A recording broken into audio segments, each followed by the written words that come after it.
आपका स्वागत है आपका अपना चैनल स्टडी पॉइंट में।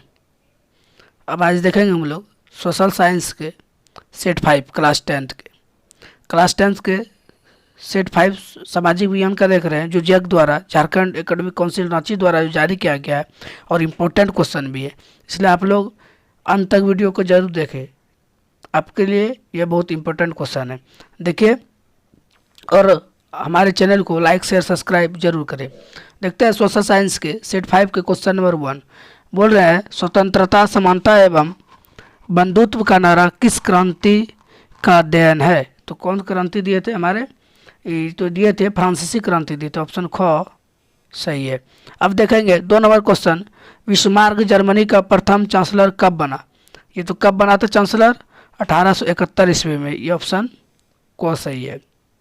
देखते हैं क्वेश्चन नंबर 13 बोलता है, मनुष्य स्वतंत्र पैदा हुआ है किंतु वह सर्वत्र बंधुओं में जकड़ा हुआ, यह कथन किस दार्शनिक का है।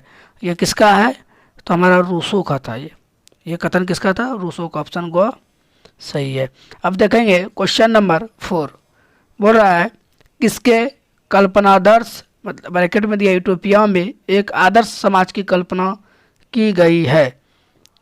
तो ये इसका जो ऑप्शन है वह सही है, फ्रेडरिक सारियो। इसके बाद देखेंगे 5 नंबर क्वेश्चन बोल रहा है, यंग इटली की स्थापना किसने की। यंग इटली का स्थापना किसने की है, ऑप्शन ख सही है, मेत्तिसिनी।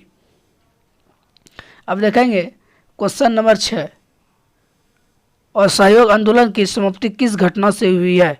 तो किस घटना से इसका बोलता है असहयोग आंदोलन खत्म हो गया, वो जो था चौरी चौरा हिंसात्मक घटना, उसी से इसका समाप्ति हुआ था असहयोग आंदोलन का, इसलिए ऑप्शन ग सही है।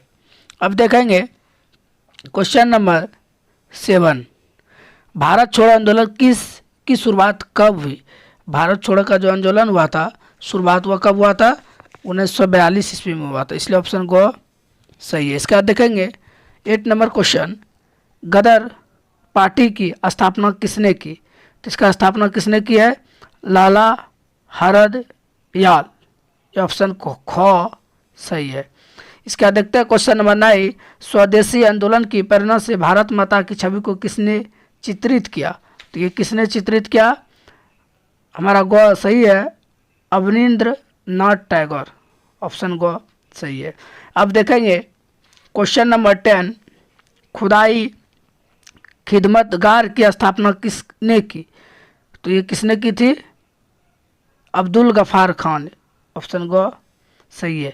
अब देखते हैं क्वेश्चन नंबर 11, इनमें से कौन सा नवीनकरणीय संसाधन नहीं है। तो कोयला क्या है, ये खत्म हो जाने वाला संसाधन, इसलिए ये नवीनकरणीय संसाधन में नहीं आया। अब देखते हैं क्वेश्चन नंबर 12, कितने किलोमीटर के बाद किसी देश का महासागरीय संसाधन पर अधिकार नहीं है। 200 किलोमीटर के बाद ऐसा होता है, इसलिए ऑप्शन ग सही है। अब देखते हैं क्वेश्चन नंबर 13, भारत के कुल क्षेत्र में कितने प्रतिशत क्षेत्र पर पठारी भाग है। कितना प्रतिशत में है, 27% भाग में जो है ना क्या है, पठारी भाग है भारत के क्षेत्र में। इसके बाद देखते हैं क्वेश्चन नंबर 14, मृदा अपरदन का कौन सा कारण नहीं है।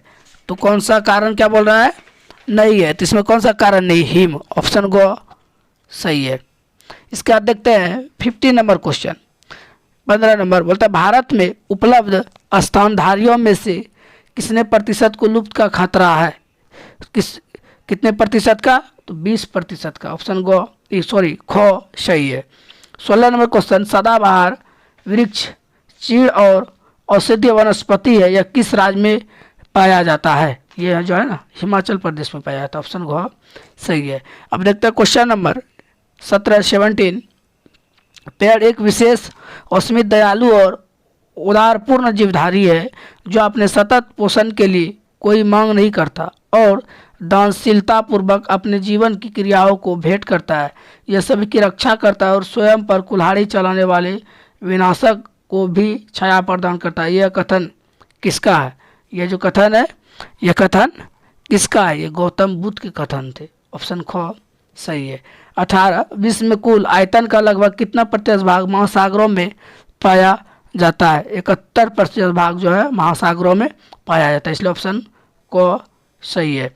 अब देखेंगे 19 नंबर क्वेश्चन, बहुउद्देश्य परियोजनाओं का कौन सा लाभ है? तो कौन सा लाभ होता है इसमें? सभी, बाढ़ का नियंत्रण, सिंचाई का सुविधा, जल विद्युत उत्पादन, उपरोक्त सभी। तो ऑप्शन को सही है, उपरोक्त सभी। 20 नंबर क्वेश्चन देखिए, पश्चिमी राजस्थान में वर्षा जल संग्रह की रीति किस कारण से कम हो रही है? तो ये जो है ऑप्शन ख सही है, इंदिरा गांधी नहर से 12 मासी जल सुविधा। क्या हो रहा है, इंदिरा गांधी जो नहर बना है उसमें 12 माह जल का सुविधा होता है, इसलिए इसका कमी हो रहा है। इसका देखते हैं 21 नंबर क्वेश्चन, किसी देश की राष्ट्रीय आयोग को उसकी कुल जनसंख्या भाग देने पर निम्नलिखित में से क्या प्राप्त होता है? क्या प्राप्त होता है? सकल घरेलू उत्पाद। ऑप्शन को सही है। अब देखेंगे क्वेश्चन नंबर 22, क्या बोल रहा है, एक अमीर परिवार की लड़की के लिए विकासात्मक लक्ष्य क्या हो सकता है? तो उसके भाई को जितनी स्वतंत्रता मिलती है उतनी स्वतंत्रता उसे भी मिले। ऑप्शन ख सही है। अब देखेंगे 23 नंबर क्वेश्चन, शिशु मृत्यु दर क्या सूचित करता है?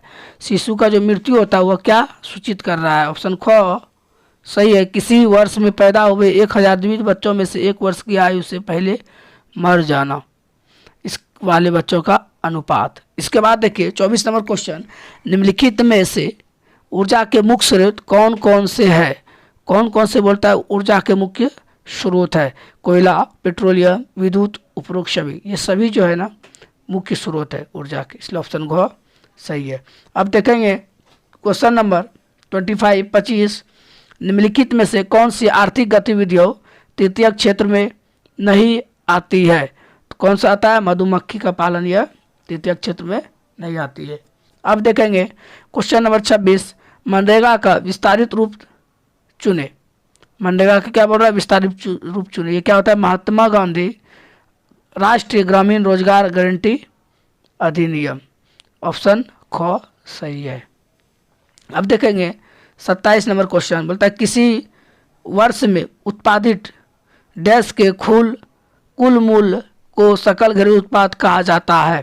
तो ऑप्शन दिया हुआ है, सभी वस्तुओं और सेवाओं, सभी अंतिम वस्तुओं और सेवाओं, सभी मध्यवर्ती वस्तुओं और सेवाओं, सभी मध्यवर्ती तथा अंतिम वस्तुओं और सेवाओं। ऑप्शन ख सही है, सभी अंतिम वस्तुओं और सेवाओं। अब देखेंगे 28 नंबर क्वेश्चन। 28 नंबर क्वेश्चन में बोल रहा है, सलमा एक सरकारी अस्पताल में नर्स का कार्य करती है। सलमा किस क्षेत्र की गतिविधि में संलग्न है? तो कैसे में है? संगठित में। ऑप्शन घ सही है। 29 नंबर क्वेश्चन देखिए, भारत के किस क्षेत्र में छुपी हुई बेरोजगारी पाई जाती है? किस क्षेत्र में पाई जाती है? कृषि क्षेत्र में। ऑप्शन ख सही है। देखिए 30 नंबर क्वेश्चन, इस क्षेत्र के श्रमिक माल का उत्पादन नहीं करते हैं, तो तृतीयक नहीं करते हैं। इसके बाद देखिए 31 नंबर क्वेश्चन, बेल्जियम में सत्ता की साझेदारी के संबंध में कौन सा कथन असत्य है? तो ऑप्शन ग जो है असत्य है। बेल्जियम में अलग सरकार है और इसमें से डच एवं फ्रांस भाषी समुदायों का असमान प्रतिनिधित्व है। अब देखें क्वेश्चन नंबर 32, संगठनात्मक शासन प्रणाली वाला देश इनमें से कौन सा नहीं है? तो श्रीलंका। ऑप्शन ख। अब देखते हैं 33 नंबर, निम्न में से किस देश में एकात्मक शासन व्यवस्था है? किस देश में? श्रीलंका में ही है। तो देखें अब 34 नंबर क्वेश्चन को देखते हैं, शिक्षा किस सूची में शामिल है? समवर्ती सूची में। ऑप्शन ग सही है। 35 नंबर क्वेश्चन, भारत में स्थानीय शासन प्रणाली कितने स्तर की है? कितने स्तर की है? त्रिस्तरीय की है। ऑप्शन ग सही है। अब देखते हैं क्वेश्चन नंबर 36, संघीय सरकार की एक विशेषता नहीं है। कौन सी विशेषता नहीं है? ग, निर्वाचित पदाधिकारी ही सरकार में सर्वोच्च ताकत का उपयोग करते हैं। अब देखते हैं 37 नंबर क्वेश्चन, निम्नलिखित में कौन सुमेलित नहीं है, कौन मेल नहीं है? ऑप्शन घ अवशिष्ट शक्ति और केंद्र सरकार। 38 नंबर क्वेश्चन, इनमें से कौन सा एक ही समूह का उदाहरण है? एक हित समूह का उदाहरण पूछ रहा है, तो इसमें कौन सा है? वामशिप, ऑप्शन घ। आप लोगों को ऐसा ही वीडियो हर सेटों का मिलता रहेगा, इसलिए हमारे चैनल को लाइक शेयर सब्सक्राइब जरूर करें। अब देखते हैं 39 नंबर क्वेश्चन, नेपाल में हुए जनसंघर्ष को निम्न में से क्या कहा गया था? तो क्या कहा गया था? तो इसमें कहा गया था लोकतंत्र के लिए दूसरा आंदोलन, ऑप्शन गो सही है। अब देखते हैं क्वेश्चन नंबर 40 लोकतंत्र और जनसंघर्ष के संबंध में क्या औचित्य है? ऑप्शन को सही है, लोकतंत्र का जनसंघर्ष के माध्यम से विकास अवरुद्ध होता है। यह क्या है? औचित्य है।